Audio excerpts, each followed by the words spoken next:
Hello बच्चों, स्वागत है आपका बाबा गणित वाला चैनल पर। उम्मीद है आप बहुत अच्छे होंगे। यार बच्चों, आपने बार बार कमेंट कर कर के मुझे परेशान कर दिया था। एक तरीके से मैं थोड़ा व्यस्त था ऑफलाइन क्लासेस में, ठीक है। तो हम इसी के आगे करने वाले हैं।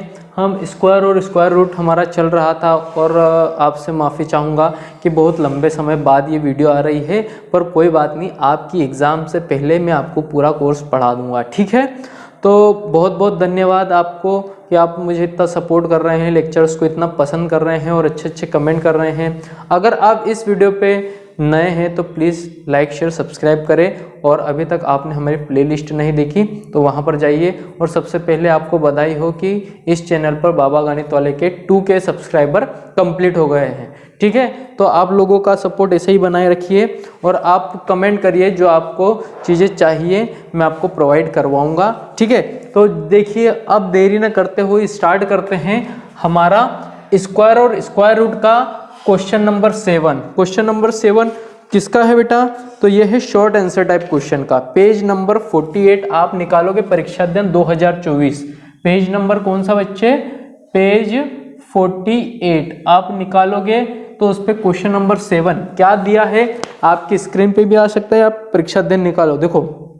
Find the smallest whole number by which 200 should be multiply to get perfect square, ठीक है। हमको क्या करना है कि एक ऐसा स्मॉलेस्ट नंबर निकालना है, सबसे छोटा स्मॉलेस्ट नंबर निकालना है जिसको हम 200 से मल्टीप्लाई करें तो हमें क्या मिल जाए बच्चों? हमको मिल जाए परफेक्ट स्क्वायर।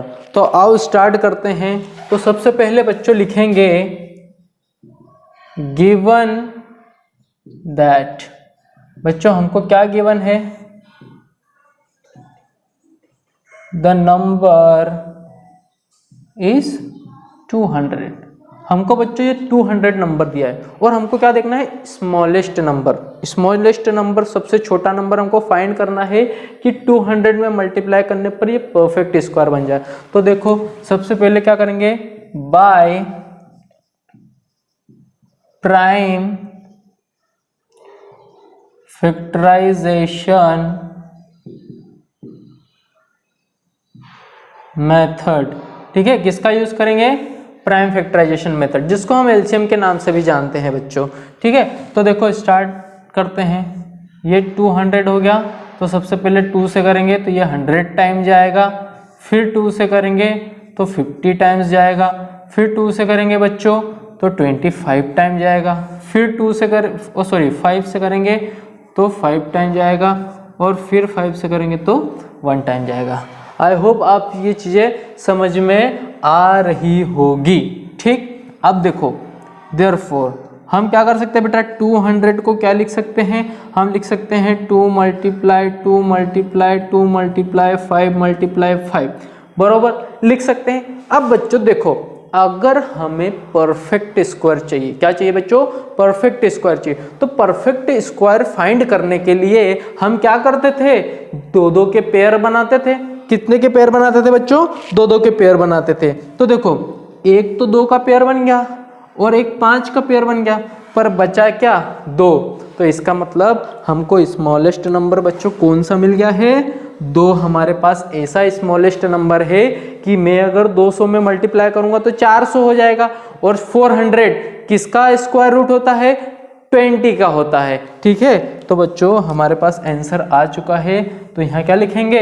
देयरफॉर या hence 2 is the smallest number to be multiplied with 200 to get perfect square, ठीक है। 2 अकेला एक ऐसा छोटा सा नंबर है जिसको मल्टीप्लाई करेंगे 200 में से या 200 में, तो हमको क्या मिलेगा? परफेक्ट स्क्वायर मिलेगा, बरोबर। तो जरा करके देखना चाहोगे? तो देखो, वैसे तो इसके आगे परीक्षा अध्ययन में नहीं दिया है, पर मैं बता दे रहा हूँ, ठीक है। देखो, अगर मैं क्या करूँगा? 200 में 2 का मल्टीप्लाई करूँगा, इसका मतलब देखो, छोड़ो इसको, दोनों साइड 2 का मल्टीप्लाई कर दो। तो देखो, पहले क्या था? 200 था, अच्छा यहाँ वेरीफाई लिख लेते हैं, ठीक है। आपकी मर्जी हो तो ये लिखना, वरना मत लिखना, बट मैं आपको बता देता हूँ। पहले क्या था, 200 is equal to 2 multiply 2 multiply 2 multiply 5 multiply 5 था।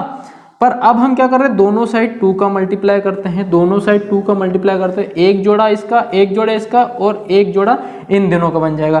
तो ये बन जाएगा 400 और ये बन जाएगा क्या बच्चों, ये बन जाएगा 2 मल्टीप्लाई 2 मल्टीप्लाई 5। तो ये कितना हो जाएगा, इसको अंडर रूट के अंदर भेज दो, ठीक है। तो ये क्या हो जाएगा, यहाँ पर भी अंडर रूट लग जाएगा, ठीक। तो ये कितना आ जाएगा बच्चों, 2 2 जा 4 और 4 5 जा 20। तो हम देखते हैं ना, 20 का स्क्वायर होता है 400, तो 400 का रूट होगा 20, ठीक है। ये तो बेटा ऑप्शनल है, मैंने समझाने के लिए आपको दिया हुआ है, बाकी हमारा आंसर तो यहाँ इससे पहले ख़त्म हो गया। अब बच्चों देखो, बहुत सारे बच्चों के मन में ये डाउट है कि सर क्या मैं परीक्षा दिन से जाऊँगा तो क्या उसमें से पेपर फंसेगा, या फिर क्या मैं सेट करूँगा तो क्या सेट में से पेपर आएगा। तमाम बच्चों के मन में टेंशन है, क्योंकि अब एग्ज़ाम पास में आ रहे हैं, ठीक है। तो एग्ज़ाम जैसे जैसे पास में आ रहे हैं, बच्चों की समस्या और बढ़ते जा रही है। पर दिक्कत मत करिए, बाबा गणित वाला आपके साथ में है, हम आपको बता रहे हैं किस तरीके से तैयारी करना। बस सबसे पहले आप इन वीडियो को देखें, इनकी प्रैक्टिस करें, क्योंकि बेटा देखो, अब मैंने आपको ये 200 का प्रोसीजर समझाया, अगर इसी क्वेश्चन में 200 की जगह आपको दूसरा और कोई सा नंबर दे देगा, ठीक है, दूसरा और कोई सा नंबर दे देगा, तो आप तो प्रोसीजर तो यही रहेगी, बस कैलकुलेशन चेंज होता है बेटा, मेथड और क्वेश्चंस के टाइप चेंज नहीं होते। तो मेरी बात अगर आप समझ पा रहे हो तो टेंशन छोड़िए और इन वीडियोस को देखिए। अगर ये चीज़ें नहीं आ रही है तो पहले इनको सीखिए, इनको सीखने के बाद आप एक्स्ट्रा प्रैक्टिस करिए। मैं ये नहीं कहता कि मैं जो क्वेश्चन बताऊंगा उसी से सारा हो जाएगा, पर ये जरूर है कि इन चीज़ों से मेथड सीखोगे तो क्वेश्चन आपको अच्छे से आएंगे, ठीक है। अब करते हैं नेक्स्ट क्वेश्चन, इसका उतार सकते हैं आप।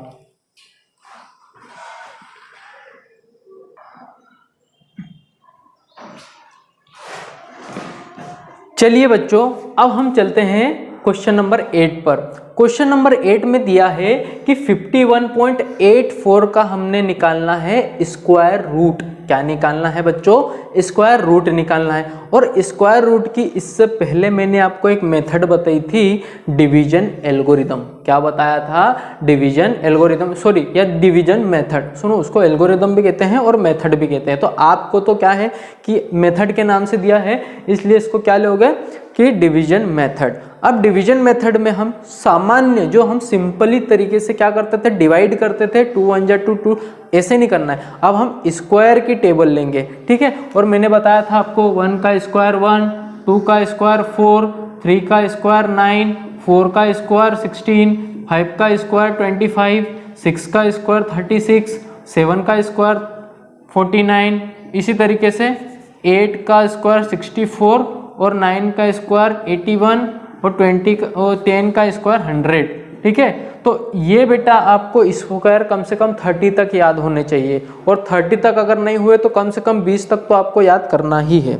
तो देखो, स्टार्ट करते हैं बाय डिवीजन मेथड। यहाँ लिखते हैं बाय डिवीजन मेथड। देखो बेटा, अब ये मेथड तो स्क्वायर रूट निकालने के लिए है, बस केवल नंबर चेंज हुआ, मेथड चेंज नहीं होगी, थोड़ा कैलकुलेशन चेंज होगा, ठीक। कैसे, तो डिवीजन मेथड में सबसे पहले मैं ये बनाता हूँ 51.84।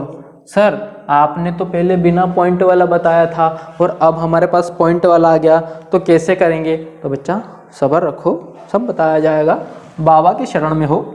देखो, जब पॉइंट होता है, तो जब पॉइंट वाले नहीं थे तो मैंने आपको बताया था कि हमको पेयर बनाने पड़ते हैं, और हम पेयर किधर से बनाते थे, इधर से 2 के पेयर 2 के पेयर, ऐसे 2 के पेयर बनाते थे। बट जब पॉइंट होता है तो पॉइंट की राइट साइड जाएंगे तो हम इस तरीके से पेयर बनाएंगे, 2 के पेयर। सर अगर मान लो कि यहाँ अकेला होता, कोई बात नहीं, हम 0 लगा के एक और पेयर बना देते, ठीक। बात समझ में आ गई। अब पॉइंट के लेफ्ट साइड हम कहाँ से पेयर बनाना शुरू करेंगे, इधर से पेयर बनाना शुरू करेंगे। बोलो सर ये तो सरल है, हमको आ गया, ठीक। अब मुझे एक बात बताओ बेटा, इसका ऐसा स्क्वायर ढूंढो कि 51 से ज़्यादा नहीं जाना चाहिए। तो देखो अगर मैं ले लूँगा 8 का स्क्वायर तो 64 हो जाएगा, और अगर मैंने 7 का स्क्वायर लिया तो 49 हो जाएगा। तो हम समझ गए कि सर यहाँ तो 7 से होगा, 7 7 जा 49, और ये तो कंप्लीट हो गया, तो यहाँ लगा दो चुपचाप पॉइंट। ये 7 + 7 कितना हो गया, ये तो हो गया सर 14। बहुत बढ़िया। अब कितना आएगा बेटा, 2। अब पूरा पैर नीचे उतरेगा रे बाबा, 84। अरे वाह सर क्या बात है। अब फोकस किसको करेंगे, 14 को फोकस करेंगे। अब लास्ट डिजिट देखो 4 है, तो 4 किस में आ रहा है सर, 4 एक तो 2 में आ रहा है, और सर 4 एक तो 8 में आ रहा है। तो सर बारी बारी से चेक कर लेते हैं। 4 से अगर मल्टीप्लाई करूंगा तो 4 4 जा 16, 1 4 4 जा 16 और 17, 1 4 1 जा 4 और एक 5। सर ये तो ज़्यादा ही जा रहा है, तो इसमें तो बहुत ज़्यादा चले जाएगा। तो हम सॉरी, यहाँ 2 आएगा बेटा, क्योंकि हमको किसके देखना है, 2 का देखना है। Sorry really sorry. 2 2 जा 4, 4 2 जा 8, 2 1 जा 2। क्या बात है सर, पहले इसमें आ गया। अगर सर ऐसा नहीं होता, इसमें नहीं आते, तो फिर इसका कैसे करते, ऐसे करते बेटा। देखो 1 4 तो इसका था ही, तो हम किसका चेक करते, जब इसका नहीं होता तो हम किसको चेक करते, 8 को चेक करते हैं। ठीक है, 8 8 जा 64, ठीक है, और 8 चुक 32, 38, 8 1 8 3 11, ठीक है। तो ऐसे चेक करते जाते, बट हमारा तो किस में आ गया, तो यहाँ क्या आएगा 2, यहाँ पर आएगा 2, यहाँ जाएगा 284, और हम खुशी होकर 3 0 आ गए गांधी जी के 3 बंदर। तो यहाँ पर क्या हो जाएगा +2। बेटा यहाँ पर हमेशा प्लस होगा, याद रखना, ये प्लस होगा, ये मल्टीप्लाई यहाँ लिखते हैं और इन दोनों का प्लस यहाँ लिखते हैं। वाह यार तुम बहुत मुझे परेशान करते हो यार बच्चों। देखो अब आ गया, देयरफॉर यहाँ लिखेंगे, therefore square root of 51.84 is equal to 7.2। ये हमारा क्या हो जाएगा बच्चों, आंसर हो जाएगा। तो आप इसको शांति से उतारिए जब तक हम अगला क्वेश्चन की तैयारी करते हैं।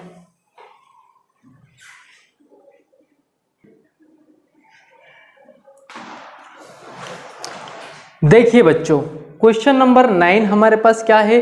क्वेश्चन नंबर 9 में हमको दिया हुआ है एक स्क्वायर पार्क है, मतलब एक पार्क है, गार्डन है जिस पे अपन घूमने जाते हैं, और वो किसके शेप का है, स्क्वायर शेप का है। तो जैसे ही हमको पता चला कि सर ये स्क्वायर शेप का है, हमारे दिमाग की घंटी जली और हमने क्या करा, हमको पता चल गया कि जो स्क्वायर की चारों साइड होती है वो कैसे होती है, इक्वल होती है। फिर उसका क्या दिया बच्चों, इनने एरिया दिया, कितना 625 का मीटर का स्क्वायर। तो हमको क्या पता करना है, ये एज पता करना है, इसको कहते हैं एज। और एज मतलब क्या होता है बेटा, साइड होता है। तो मैं मान लेता हूं कि इसकी स्क्वायर की साइड ए है, तो ये भी क्या हो जाएगी, ए हो जाएगी, ए मीटर हो जाएगी। ठीक है, अरे बेटा क्योंकि चारों साइड इक्वल है तो इसको ए माना, ये भी ए, ये भी ए, ये भी ए है। पर कायदे से क्या होता है, देखो एक छोटी सी बात समझाना चाहता हूँ, समझोगे। देखो अरे आप जानते होंगे कि रेक्टेंगल क्या होता है सर, रेक्टेंगल वो होता है जिसकी अपोजिट साइड इक्वल और पैरेलल होती है। तो देखो ये रेक्टेंगल है, ये साइड, इसको कहते हैं हम लेंथ और इसको कहते हैं विड्थ। तो रेक्टेंगल की लेंथ और विड्थ कभी भी बराबर नहीं होती, पर अगर लेंथ और विड्थ दोनों बराबर हो जाए तो फिर यही रेक्टेंगल किस में बदल जाता है, स्क्वायर में बदल जाता है। क्या बात है सर, क्या बात है। ठीक है, अगर रेक्टेंगल की लेंथ और विड्थ दोनों बराबर हो जाए तो वो रेक्टेंगल किस में बदल जाएगा, स्क्वायर में बदल जाएगा। किस में बदल जाएगा बच्चों, स्क्वायर में बदल जाएगा। तो देखो जिस तरीके से हम रेक्टेंगल का एरिया लेते थे लेंथ इंटू विड्थ, उसी तरीके से इसका स्क्वायर भी क्या होगा, लेंथ इंटू विड्थ। पर हम जानते हैं इसकी लेंथ भी a है, इसकी विड्थ भी a है, तो a मल्टीप्लाई a का स्क्वायर, और a है क्या, साइड है, तो साइड का स्क्वायर इसका एरिया आता है। क्या बात है सर। तो आओ स्टार्ट करते हैं।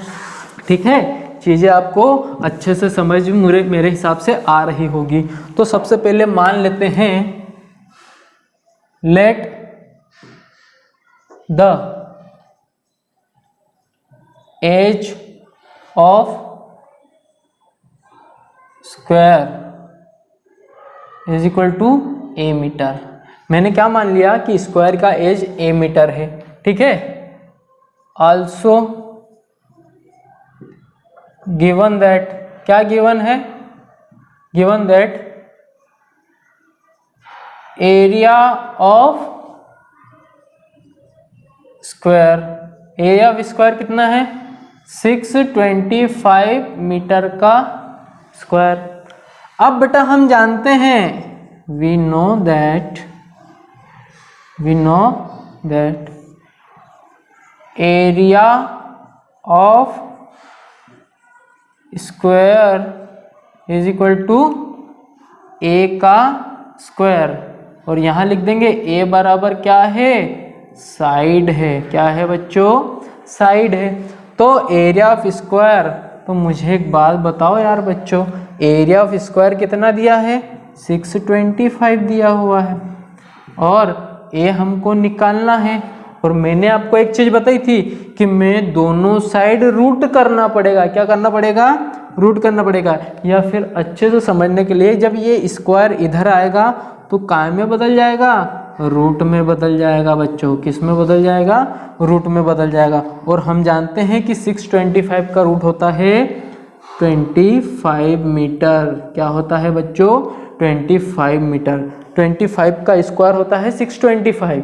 ठीक है, तो देयरफॉर ए बराबर कितना हो जाएगा, ए बराबर हो जाएगा 25 मीटर। क्या हो जाएगा बेटा, 25 मीटर। इसलिए लिख देंगे हैंस, क्या लिखेंगे, hence the side of square is 25 metre. क्या बात है सर। बच्चों ये उतार लो, चलते हैं नेक्स्ट क्वेश्चन की ओर।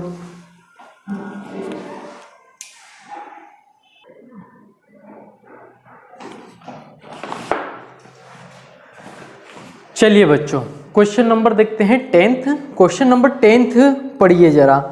हमको वो स्मॉलेस्ट स्क्वायर नंबर चाहिए, हमको वो स्मॉलेस्ट स्क्वायर नंबर चाहिए जो किससे डिविजिबल हो, 4 से डिविजिबल हो, 9 से डिविजिबल हो और 10 से डिविजिबल हो।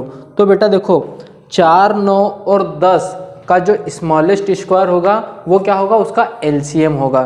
ठीक है, तो यहाँ क्या होगा, हम क्या लिखेंगे सॉल्यूशन में,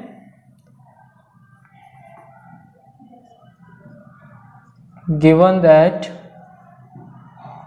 यहाँ लिखेंगे स्मॉलेस्ट